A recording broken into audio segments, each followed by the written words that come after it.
So hello everyone, जैसा कि हम लोग जानते हैं हमारा आरआरबी का एग्जामिनेशन अब बिल्कुल नजदीक है, 20 दिन भी प्रॉपर नहीं है। तो यहाँ पर मुझे पता रहा है कि 2019 और 2024 के ट्रेंड में क्या डिफरेंस था। तो we'll be discussing about the science section. तो साइंस सेक्शन में 2019 में केमिस्ट्री को सबसे ज्यादा वेटेज रखा गया, फिर उसके बाद फिजिक्स वाला पार्ट था, फिर बायो था। लेकिन 2024 में यहाँ पर क्या हुआ कि बैलेंस देखने को मिला, राइट, यानी कि फिजिक्स केमिस्ट्री बायोलॉजी ऑलमोस्ट बराबर वेटेज। बट अब यहाँ पर ट्रेंड वाले पार्ट पे भी चल लेते हैं। मैं 2019 के साथ साथ 2024 में बता देता हूँ कि क्या चीज़ इंपॉर्टेंट रही है। तो 2024 में सबसे ज़्यादा जो वेटेज रहा है केमिस्ट्री में वो था केमिकल रिएक्शन से। तो केमिकल रिएक्शन से जितने भी क्वेश्चंस केमिस्ट्री के थे उनमें से 45% अकेले केमिकल रिएक्शन से पूछे गए। फिर बच्चों को जो इंपॉर्टेंट डाउट रहता है, प्योर टेबल, सर ये तो हट गई है, क्वेश्चन आएंगे? यस, 2024 में क्वेश्चन देखने को मिले हैं, बिल्कुल आएंगे। यहाँ पे प्योर ट्रेंड से कैसे क्वेश्चन है वो भी दिखाता हूँ मैं। एसिड बेसिस सॉल्ट्स 15% और मेटल नॉन मेटल्स 15%। यहाँ पर जैसे डिकम्पोजिशन रिएक्शन क्या होती है, यहाँ पे जो गैस निकल रही है नाइट्रोजन डाइऑक्साइड, ब्राउन फ्यूम्स हैं। इसी प्रकार से लाइम वाटर को मिल्की कौन टर्न करता है, ऐसे क्वेश्चंस। डिस्प्लेसमेंट रिएक्शन क्या है, रिडॉक्स रिएक्शन क्या है, रिडॉक्स एजेंट्स कौन से होते हैं, रिडक्शन कहाँ पे हो रहा है, ऑक्सीडेशन कहाँ पे हो रहा है, न्यूट्रलाइजेशन रिएक्शन जो डबल डिस्प्लेसमेंट रिएक्शन का भी एग्जाम्पल है। तो इस टाइप के क्वेश्चन आपको पता रहे।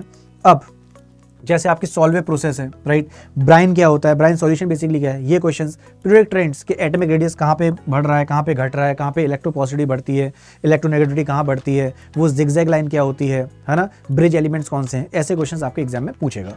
देन टॉकिंग अबाउट फिजिक्स, तो ऑप्टिक्स से जो क्वेश्चन थे 35 से 40% थे। जो प्रायोरिटी आपको देनी थी यहाँ पे रिफ्लेक्शन लेंसेज पे, तो मिरर फॉर्मुलाज के कुछ क्वेश्चंस, पावर दे रखी है, फोकल लेंथ निकल वाली है, ऐसे क्वेश्चंस। साथ में कॉन्वेक्स लेंस है, तो अगर इमेज ऑब्जेक्ट 2f पे रखा है तो इमेज कहाँ बनेगी, उसकी प्रॉपर्टी क्या होगी, ये वाला पार्ट वेरी इंपॉर्टेंट। फिर इलेक्ट्रिसिटी मैग्नेटिज्म, अब यहाँ पे इलेक्ट्रिसिटी एंड मैग्नेटिज्म से आपके 25 से 30% थे। तो जैसे कि लेफ्ट हैंड रूल क्या है फ्लेमिंग्स का, राइट हैंड रूल क्या है, मैक्सवेल का स्क्रू रूल क्या है, इसके अलावा सोलेनॉइड वाला पार्ट, तो ये आपके हीटिंग इफेक्ट्स H बराबर I²RT, ये वाला क्वेश्चन।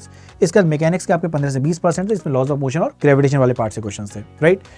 तो इसके बाद ये फॉर्मूला वाला पोर्शन 2019 में ये क्वेश्चन पूछा था, 2024 में रिफ्रैक्शन से क्वेश्चन पूछ लिया कि जो पेंसिल की जो छड़ है वो क्यों टेढ़ी दिखाई देती है पानी में।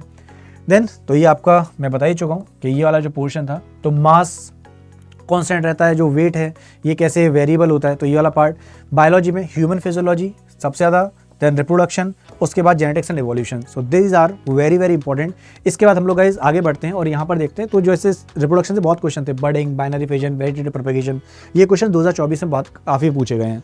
Nutrition, so these are important things कि सेक्स डिटरमाइन कौन करता है। तो ऐसी अपडेट्स के लिए आप लोग जुड़े रहे इंजीनियर 24/7 के साथ। और याद रखना कि इस बार जो वेटेज है हमने देखा 2024 में जो ट्रेंड है वो कहीं ना कहीं बैलेंस फॉर्म में आया है। तो ऐसी आपको भी तैयारी करनी है, कहीं पे भी फंसो, कहीं पे भी अटको, please ask me. So examination all the very best. ऐसी जानकारी के लिए चैनल को सब्सक्राइब करना मत भूलना। Take care guys.